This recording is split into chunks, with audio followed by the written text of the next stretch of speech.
My name is Andrew Balfour. I'm from Winnipeg. My blood family is from Fisher Branch First Nation. I'm a 60 scooper, but I've made a career of myself of being a composer and a choral conductor, and sometimes writing for orchestras and other mixed ensembles. It wasn't until I was really deeply into music and writing that I decided that I wanted to try to find my Indigenous identity through music.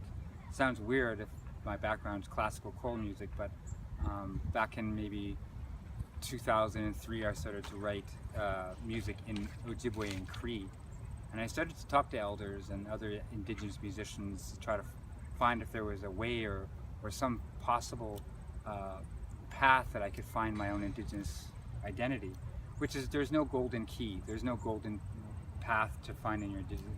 It's a lifelong process, I find. My first major project was Wawatewak, which is Northern Lights in Cree, and it was sort of, lack of a better word, an Aboriginal choral oratorio that was with visuals that we had, and that was sort of a groundbreaking piece for me that helped give me an idea of how I wanted to continue to write music in Indigenous languages. And my relationship with MAC has been very, very amazing. They've helped my career both provincially and nationally, and also the way that MAC has been able to support me just as a professional musician has been very important. Travel grants to Banff have been very important. Development grants, grants for actual project grants have been very important for me as well too. So there's a lot of history between myself and MAC that I'll never be able to properly express, but certainly it has made my career.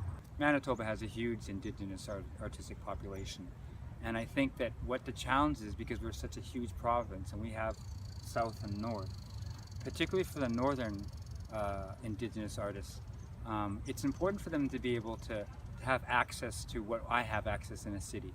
I know that MAC has been actively working on structures that makes it easier for people in remote communities to be able to access funds and collaborations and advice and consultations with the people in Winnipeg. The staff at the Manitoba Arts Council are very, very good at communicating, but it takes sometimes a little work to reach out, especially if you're way up north. So my advice is to just talk to the professionals, the musicians in your community, and also to try to reach out to the Manitoba Arts Council, because they can help you, and they have the resources and the tools to be able to help you.